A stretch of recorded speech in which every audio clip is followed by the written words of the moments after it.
Šīs nedēļas tēmu apgūsim izmantojot datorsimulāciju.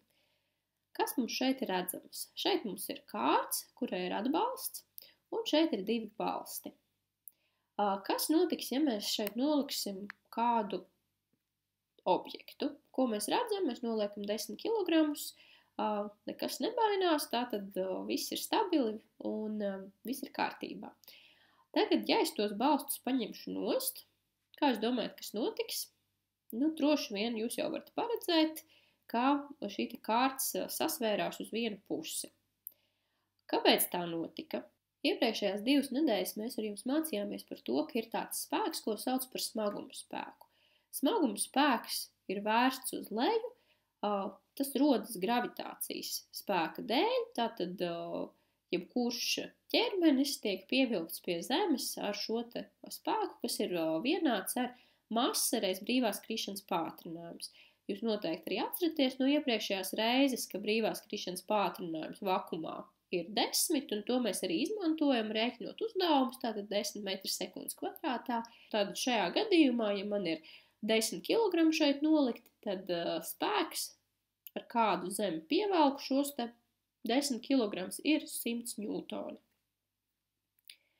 Tik tā droši vien viss skaidrs. Kas notiks, ja es arī otrā pusē nolikšu kādu masu? Šeit es nolikšu 5 kg. Kā jūs domājat, kas notiks, ja es tagad paņemšu nost atbalstus? Vēl joprojām mums tātad nosverās uz šo pusi. Kas liekas arī loģiski, ja jau mums ir šeit smagāks objekts, tātad te ir 10 kg, tad loģiski viņš nosvērsies uz šo pusi. Bet kas notiks, ja šos 5 kg pārbīdīšu citā vietā? Kā jums liekas, kas tagad notiks?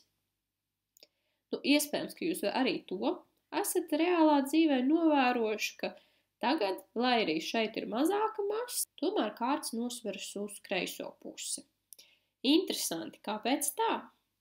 Un tas arī ir tas, kas jums šodien būs pašiem jāpēta, kādi tad ir līdzsver nosacījumi šādā situācijā.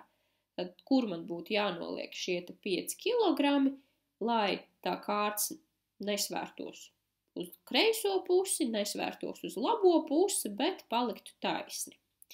Un šo jūs pētīsiet, izmantojot darbu lapu. Šis situācijas apraksts ir par šūpolēm, jo tas, ko mēs tikko skatījāmies, loģiski, ka tas viens piemērs, kur šo jūs esat redzējuši, šāda situācija ir ar šūpolēm.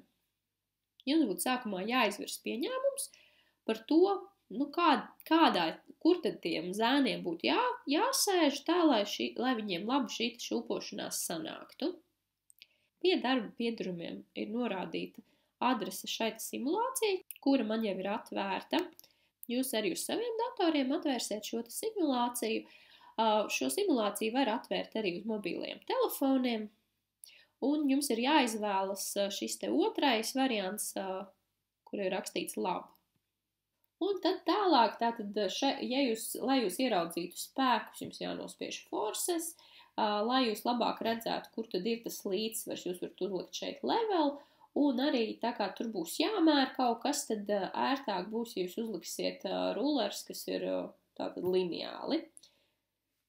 Un tālāk jūsu uzdevums būs izpētīt, kurā brīdī tad ir līdzsvars, kur ir jānoliek šie ķermeņi tā, lai mums būtu līdzsvars. Ja mēs skatāmies jūsu darbu lapu, tad nākamais solis ir uzrakstīt darba gaitu. Un šīs arī ir tas, kam visvairāk būtu jāpievērš uzmanība, jo šīs stundas mērķis mums ir gan izpētīt šo līdzsvaru, gan arī labāk iemācīties rakstīt darba gaitas. Jo tas būs arī tas, kas būs jādara nākamajā kontroldarbā, būs jāuzraksta darba gaita vienam eksperimentam, līdz ar to šonadēļ mēs to trenēsimies darīt. Tas, ko es jums šoreiz ieteiktu, ka jūs sākumā veicat eksperimentu, un jūs labāk tad arī sapratīsiet, kur jūs kaut ko liekat, kā jūs kaut ko pārbīdat, un pēc tam mēģināt tā pa soļiem īsi konkrēti uzrakstīt, kas tad ir jādara, lai šo eksperimentu veiktu. Tas, kas ir būtiski, kad mēs runājam par darbu gaitu, ka te jābūt ir rakstītai pa soļiem, tad pirmkārt, kas jādara, otrkārt, treškārt. Tur būtu jāizvairās no liekvārdības, tad tiešām konkrēti, kas ir jādara, bet jāraksta tā, lai jebkurš var saprast. Tālāk mums ir formulas un apzīmējumi, izlasam, kuru burtu apzīmē, un tad tālāk ir mērījuma reģistrēšana. Mēs varētu tagad kopā mērījumu reģistrēt, lai jūs saprastu, kas te ir jādara. Numurs, tas ir mērījuma numurs, tad man būs pirmais mērījums. Kas man ir tālāk šeit? Tālāk nākamais M kreisajā pusē. Šeit ir arī apzīmējumi. M, vai mēs atceramies, kas bija M? M tātad bija masa. Masa un kreisā pusē šūpolēm. Tātad šeit jūs uzrakstīsiet to, kādu masu jūs uzliekat kreisajā pusē šūpolēm. Aizējam uz mūsu simulāciju. Paņemsim, cik mēs varētu ņemt? Ņemam 10 kg un noliekam kreisajā pusē. Tātad šajā tabulā mēs ierakstīsim, ka mums ir 10. Nākamajā kolonnā mums ir P. Lielais P burts ir smaguma spēks, un smaguma spēku mēs aprēķinam pēc formulas M reiz G. Un G tātad bija brīvās krišanas pātrinājums 10. Tātad, ja man masa ir 10, tad jāpareizina ar 10 un iegūstam, ka tie ir 100 ņūtoni. Atcerieties, mēs jau vienreiz par to runājām, ka, ja šeit augšā jau ir uzrakstīts mērvienības, tad te klāt vairs mērvienības nevajag rakstīt, tāpēc arī šeit es nerakstu kilogramus, nerakstu ņūtonus.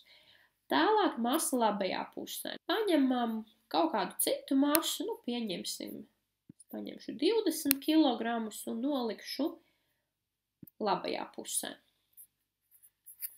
Sākumā jūs varat nolikt jebkur, galvenais, ka ir labajā pusē.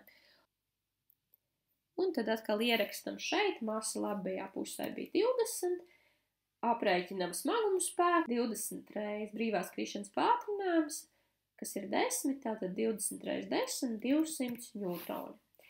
Tālāk nākamais, šis te ir L burtiņš.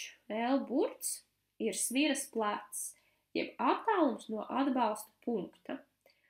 Un tātad tas, kas mums būtu jādara, mums būtu jāpaskatās, kurā vietā man ir jāliek šie te objekti tā, lai būtu līdzsvars. Tātad tagad mēs aizējam uz simulāciju, noņemam nost šos te atbalstus, un tagad man vajag pārbīdīt tā, lai būtu šie te objekti līdzsvarā. Kā jūs to darat? Vai jūs pārbīdat smagāko, vai jūs pārbīdat vieglāko, vai jūs abus pārbīdat? Tas ir kā jūs paši gribat, bet tā tad būtu kaut kur jāpārbīd un jāatrod tas brīdis, kad viņi ir līdzsvarā. Redz, tagad jau mazlietiņ šī puse iet uz leju, bet vēl nepietiekami. Un tagad, jā, tātad šādi parādījās zaļais, tātad ir līdzsvars. Un tagad, kad esmu līdzsvaru atradusi, es pierakstu, kur tad šie te objekti atrodas. Tātad kreisajā pusē man ir 2 metri attālums, labajā pusē man ir 1 metrs. Tad tā arī pierakstam. Tātad kreisajā pusē man ir 2 metri, labajā pusē 1 metrs. Tālāk, kas ir šeit? Šeit varbūt uzreiz liekas jocīgi, kāpēc te tāds reizinājums ir, bet pēc tam, kad jūs visu šo darbu veiksiet, jūs sapratīsiet, ka tur ir kaut kāda likumsakrība. Un kas šeit ir? Šeit ir šis te P, tātad smagums spēks, reiz L, tātad L ir šis te sviras plecs. Tātad man ir smagums spēks jāpareizina ar sviras plecu. Un tā katrai pusē, tātad kreisajā pusē es varbūt iekrāsošu kreiso un kreiso pusi, lai vienkārši mēs nesajaucam, ar ko mēs reizinām. Tātad P kreisajā pusē un L kreisajā pusē. P kreisajā pusē ir 100, L kreisajā pusē ir 2. Tātad 100 reiz 2, 200. Un tagad tas pats tikai labajā pusē. Tātad atkal iekrāsošu, lai kaut ko nesajauktu. P labajā pusē, L labajā pusē 1 un sareizinot P reiz L, tātad 200 reiz 1 ir 200. Un tad tālāk šādā veidā jums šī tabula ir jāizpilda. Tātad jūs ņemat dažādas masas, atrodat, kā šīs masas ir jānovieto, lai tās būtu līdzsvarā, un aizpildam tabulu. Tad, kad tabula ir aizpildīta, tad jūs atgriežaties pie šī darba gaitas un uzrakstam, kā jau es minēju, pa soļiem, īsi konkrēti, ko tad ir jādara, lai pārbaudītu šos te līdzsver nosacījumus. Un tad atbildam uz secinājumu jautājumiem par to, kādas tad ir šīs te vērtības, ko jūs esat noteikuši, vai tur ir kāda likumsakarība, kāda ir tā likumsakarība, un vai jūsu sākotnēji izvirzītais pieņēmums ir pareizs. Un tad noslēgumā jums ir no mācību grāmatas jāatrod atbildes uz šādiem te jautājumiem. Tā ir mācību grāmata, kas ir SOM.LV pieejama. Jūs atvērsiet 30. 31. lapspusi 9. klases fizikas grāmatā, izlasīsiet par sviru. Tātad šis te, ko mēs skatījāmies, šūpojamais dēls, tā pēc būtības ir svira. Un jūs varēsiet salīdzināt, vai tas, ko jūs praktiski izdomājāt šo likumu sakrību, vai tā sakrīt ar to, kas šeit ir norādīta mācību grāmatā.